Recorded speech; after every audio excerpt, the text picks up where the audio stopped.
Los parásitos son monstruos invisibles que viven mucho más cerca de nosotros de lo que imaginamos.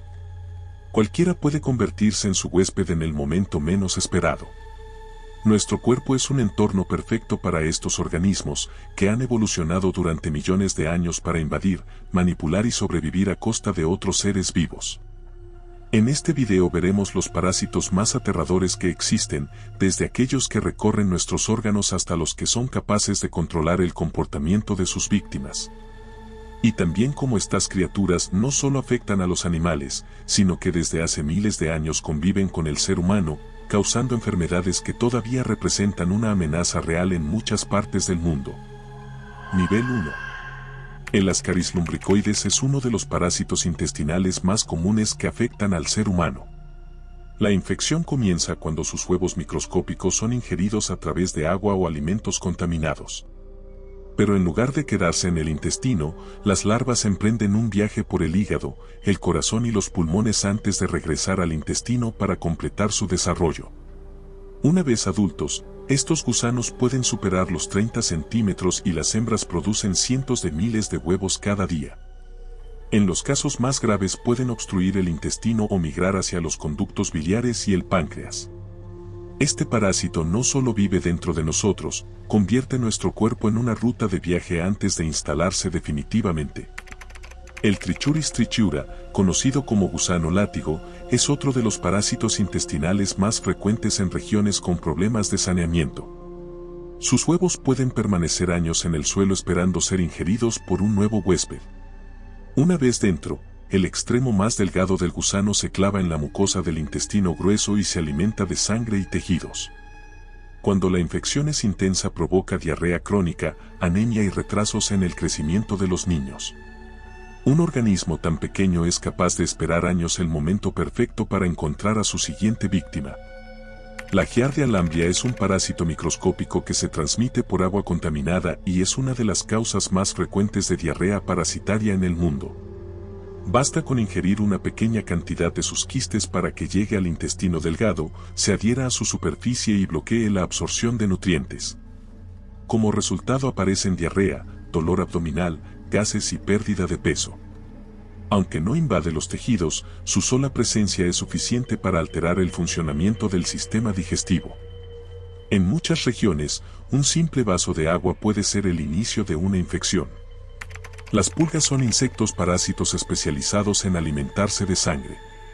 Gracias a sus potentes patas traseras pueden saltar distancias enormes en comparación con su tamaño y pasar fácilmente de un huésped a otro. A lo largo de la historia han transmitido enfermedades que cambiaron el curso de la humanidad. La más conocida fue la peste bubónica, causada por la bacteria Yersinia pestis, que se propagó a través de las pulgas de las ratas durante la peste negra y provocó la muerte de millones de personas. Un insecto de apenas unos milímetros se convirtió en uno de los vectores más mortíferos de la historia. Nivel 2. La Taenia solium, conocida como tenia del cerdo, es un gusano plano que puede alcanzar varios metros de longitud dentro del intestino humano. La mayoría de las personas se infectan al consumir carne de cerdo poco cocinada que contiene sus larvas. Pero existe una forma mucho más peligrosa. Cuando alguien ingiere los huevos del parásito, las larvas atraviesan el intestino y viajan por la sangre hasta distintos órganos.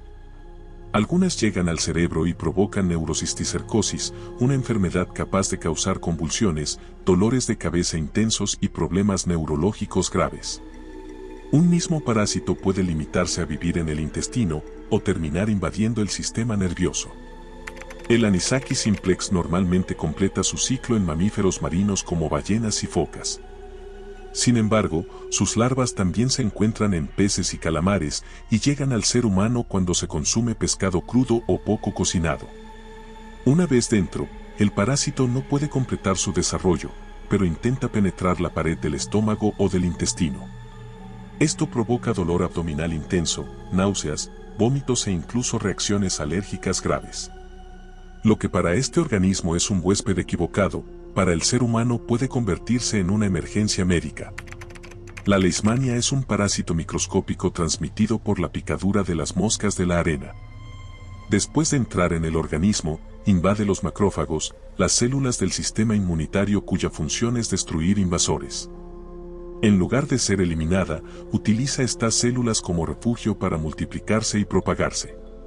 Dependiendo de la especie puede producir lesiones en la piel o afectar órganos como el hígado, el vaso y la médula ósea, dando lugar a la leishmaniasis visceral, la forma más grave. La entamoeba histolítica es una ameba microscópica que se transmite por agua o alimentos contaminados.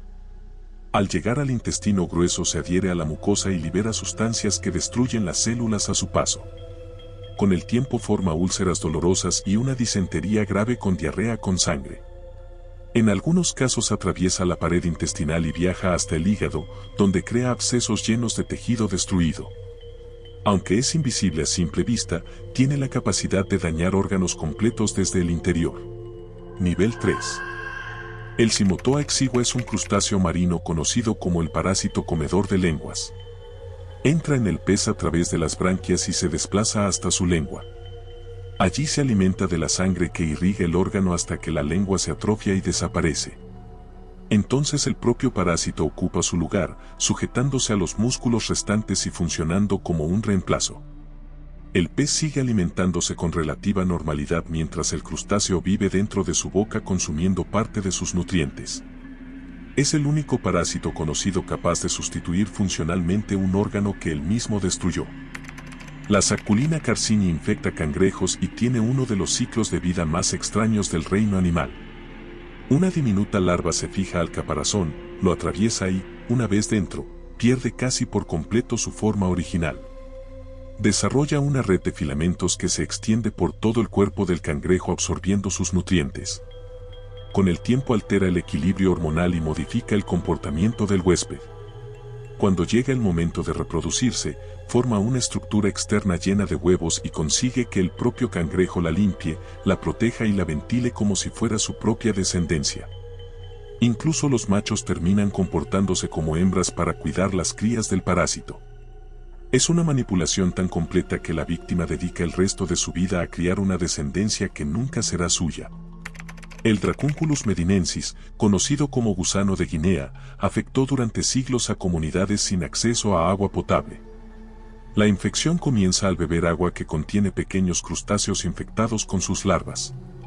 El gusano crece durante meses sin producir síntomas importantes.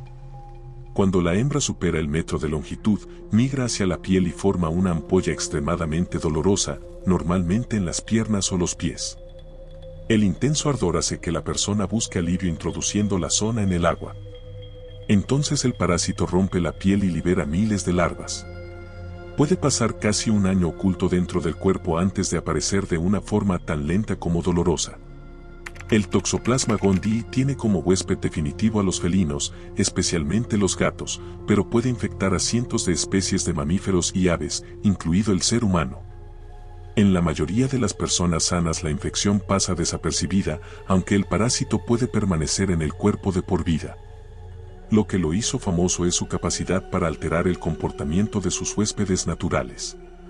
Los roedores infectados pierden parte de su miedo al olor de los gatos, aumentando las probabilidades de ser capturados y permitiendo que el parásito complete su ciclo. En humanos no existe evidencia sólida de un control mental comparable, pero sí representa un riesgo importante durante el embarazo y en personas con el sistema inmunitario debilitado. Algunos parásitos no solo invaden el cuerpo, también pueden influir en la conducta de quienes infectan. Nivel 4. El Ophiocordyceps es un hongo parásito que infecta principalmente a hormigas. La infección comienza cuando una espora se adhiere al insecto y penetra en su cuerpo. A partir de ese momento crece lentamente mientras consume los nutrientes del huésped. Cuando alcanza cierta etapa, el comportamiento de la hormiga cambia por completo. Abandona la colonia, asciende a una hoja o una rama y muerde con fuerza la vegetación en un punto muy específico. Poco después muere, y el hongo emerge de su cuerpo para liberar nuevas esporas. Aunque se conoce como el hongo zombie, esta estrategia evolucionó mucho antes de que existiera cualquier historia de ficción. El Leucochoridium paradoxum utiliza a los caracoles como huésped intermedio y a las aves para completar su ciclo. Después de que el caracol ingiere los huevos, las larvas invaden sus tentáculos oculares y los transforman de una manera extraordinaria. Los tentáculos se hinchan, adquieren colores llamativos y se mueven constantemente, imitando el aspecto de pequeñas orugas.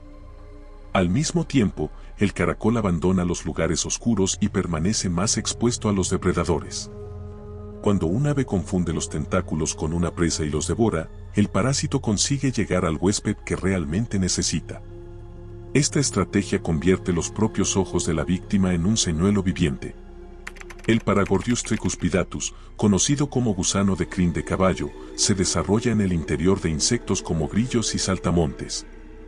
Mientras crece apenas da señales de su presencia, pero todo cambia cuando alcanza la madurez. En ese momento altera el comportamiento del huésped y lo impulsa a buscar agua, algo completamente inusual para estos insectos terrestres. Una vez cerca de un río o un estanque, el grillo termina lanzándose al agua. Entonces el gusano abandona su cuerpo para reproducirse, mientras el huésped muchas veces muere ahogado. Todo su ciclo depende de conseguir que otro animal realice una acción que jamás haría por iniciativa propia. Las avispas parasitoides de arañas tienen estrategias de reproducción tan precisas como inquietantes. La hembra localiza una araña, la paraliza temporalmente y deposita un huevo sobre su cuerpo. Cuando la larva nace, comienza a alimentarse lentamente del huésped, manteniéndolo con vida la mayor parte del tiempo. En algunas especies, poco antes de completar su crecimiento, la larva libera sustancias que modifican el comportamiento de la araña. En lugar de construir una telaraña para cazar, el animal fabrica una estructura más resistente y simple, diseñada únicamente para proteger el capullo del parásito. Una vez terminada su tarea, la araña muere y la larva continúa su desarrollo suspendida de la telaraña que su propia víctima construyó para ella. Es uno de los ejemplos más claros de manipulación del comportamiento en la naturaleza. Nivel 5. La Naegleria fowleri es una ameba que vive de forma natural en lagos, ríos y aguas dulces templadas. A diferencia de la mayoría de los parásitos, no infecta al ser ingerida. La infección ocurre cuando el agua entra con fuerza por la nariz, permitiendo que el organismo alcance el nervio olfativo y avance directamente hacia el cerebro. Una vez allí comienza a destruir el tejido nervioso y provoca una enfermedad conocida como meningoencefalitis amebiana primaria. Los primeros síntomas se parecen a los de una meningitis común, pero la infección avanza con una rapidez aterradora. Aunque es extremadamente rara, tiene una de las tasas de mortalidad más altas conocidas. Un organismo invisible presente en aguas aparentemente normales puede encontrar un camino directo hasta el cerebro humano. La Cochiomia omnivorax, conocida como la mosca del gusano barrenador, es un parásito cuyas larvas se alimentan exclusivamente de tejido vivo. La hembra deposita sus huevos sobre heridas abiertas o mucosas de animales y, en ocasiones, también de seres humanos. Cuando las larvas eclosionan se introducen en la herida y consumen el tejido sano a su paso. A medida que crecen, la lesión aumenta de tamaño y puede atraer a nuevas moscas. A diferencia de muchas otras moscas, sus crías no esperan a que el organismo muera para alimentarse, comienzan a hacerlo mientras la víctima sigue con vida. El Plasmodium falciparum es el protozoo transmitido por mosquitos anopeles responsable de la forma más grave de malaria. Tras entrar en el organismo invade primero el hígado y luego pasa al torrente sanguíneo, donde se multiplica dentro de los glóbulos rojos. Cada vez que estas células se rompen aparecen los episodios característicos de fiebre, escalofríos y sudoración. En los casos más graves, los glóbulos rojos infectados pueden obstruir pequeños vasos sanguíneos y afectar órganos vitales, incluido el cerebro. A lo largo de la historia este diminuto organismo ha causado cientos de millones de muertes y sigue siendo uno de los parásitos más letales para nuestra especie. El Trypanosoma brucei es transmitido por la mosca tsetse y causa la enfermedad del sueño africana. Durante la primera etapa permanece en la sangre y el sistema linfático, provocando fiebre, dolores musculares e inflamación de los ganglios. Sin tratamiento, el parásito atraviesa la barrera que protege el sistema nervioso y alcanza el cerebro. Entonces aparecen alteraciones del comportamiento, problemas de coordinación y una profunda desorganización de los ciclos del sueño. La persona permanece dormida durante el día y despierta por la noche. A medida que avanza, el estado neurológico empeora hasta volverse potencialmente mortal. Algunos parásitos no solo invaden el cuerpo humano, también pueden alterar una de las funciones más básicas de nuestro cerebro, la capacidad de permanecer despiertos o dormir.